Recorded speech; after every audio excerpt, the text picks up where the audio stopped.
Hello friends, welcome to smart kitchen. எல்லாருக்கும் வணக்கம். எல்லாரும் எப்படி இருக்கீங்க? இன்றைக்கி வீடியோவில் ஒரு சூப்பரான ஹெல்த்தியான ஈஸியான ஒரு ரெசிபி தான் உங்கள் கூட ஷேர் பண்ண போகிறேன்.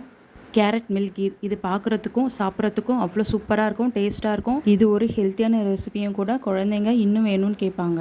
இதை நீங்கள் கண்டிப்பாக ட்ரை பண்ணி பாருங்கள். இது எப்படி பண்ணலான்னு பார்க்கலாம். வாங்க வீடியோக்குள்ளே போகலாம். அதுக்கு ஸ்டவ் ஆன் பண்ணிவிட்டு ஒரு பாத்திரம் வச்சுக்கலாம். நான் 1/2 லிட்டர் ஆவின் மில்க், திக் மில்க் தான் எடுத்திருக்கேன். இது வந்து பாயில் ஆகட்டும். திக்கான மில்கில் செஞ்சிங்கன்னா இன்னும் நல்லா டேஸ்ட்டாக இருக்கும். பால் பொங்கிடுச்சு. அடுத்து நம்ம இந்த ரெசிபி குக்கரில் தான் செய்ய போகிறோம். குக்கர் வச்சுக்கலாம். 50 கிராம் வந்து ஜவ்வரிசி எடுத்திருக்கேன். நான் வந்து குட்டி குட்டியாக இருக்கும்ல அந்த ஜவ்வரிசி எடுத்திருக்கேன். இதை நல்லா வறுத்துக்கலாம். இந்த அளவுக்கு வறுக்கணும். ஊற வைக்கணும்னு அவசியம் இல்லை, வறுத்தா போதும். இப்போ அது ஒரு வேறு பிளேட்டில் ஆற வச்சுக்கலாம். இப்போ அதே குக்கரில் 2 ஸ்பூன் நெய் விட்டுக்கலாம். நெய் உருகுனதும் நான் 10 முந்திரி, பாதாம் வந்து கட் பண்ணி வச்சுருக்கேன். அதை இந்த நெய்யில் போட்டு நல்லா வறுத்து எடுத்துக்கலாம். மீடியம் ஃப்ளேமில் வச்சு வறுத்துக்கலாம். திராட்சை இருந்தாலும் நீங்கள் அதையும் சேர்த்து வறுத்துக்கோங்க.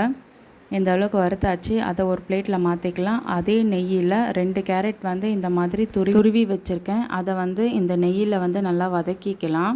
1 நிமிஷம் இந்த மாதிரி நல்லா வதக்கிக்கலாம். இப்போ நம்ம வறுத்து வச்சுருக்க ஜவ்வரிசியை வந்து இதே குக்கரில் இந்த கேரட்டோடு ஆட் பண்ணிக்கலாம். இப்போ இது நல்லா மூழ்கிற அளவுக்கு ஒரு 2 கப் அளவு தண்ணி ஊற்றிக்கலாம். ஜவ்வரிசி நம்ம வறுத்து சேர்த்துருக்கறனால சீக்கிரமாக வெந்துடும். இப்போ ஒரு மூடி போட்டு ஒரு 2 விசில் வர வரைக்கும் வெயிட் பண்ணலாம். இப்போ 2 விசில் வந்துருச்சு. பாருங்கள் எவ்வளோ சூப்பராக வந்துருச்சு. இப்போ ஒரு 3 ஏலக்காய் தட்டி இதோட ஆட் பண்ணிக்கலாம். இப்போ ஒரு 100 கிராம் சுகர் எடுத்திருக்கேன். நீங்கள் ஒயிட் சுகர் வேணான்னு நினச்சிங்கன்னா நீங்கள் ப்ரௌன் சுகர் கூட ஆட் பண்ணிக்கலாம். கலர் மட்டும் கொஞ்சம் சேஞ்ச் ஆகும். இப்போது ஒரு பிஞ்சு வந்து சால்ட் ஆட் பண்ணிக்கலாம். எந்த ஒரு ஸ்வீட் ரெசிபி செஞ்சாலும் கொஞ்சமாக சால்ட் ஆட் பண்ணிக்கோங்க. அது வந்து ஸ்வீட்டை வந்து என்ஹான்ஸ் பண்ணி கொடுக்கும். இப்போ நம்ம காய்ச்சி ஆற வச்ச பால் அதை வந்து இதோட கலந்து விட்டுக்கலாம். இப்போ இந்த மாதிரி நல்லா கலந்து விட்டாச்சு. இந்த சர்க்கரை வந்து நல்லா உருகணும்.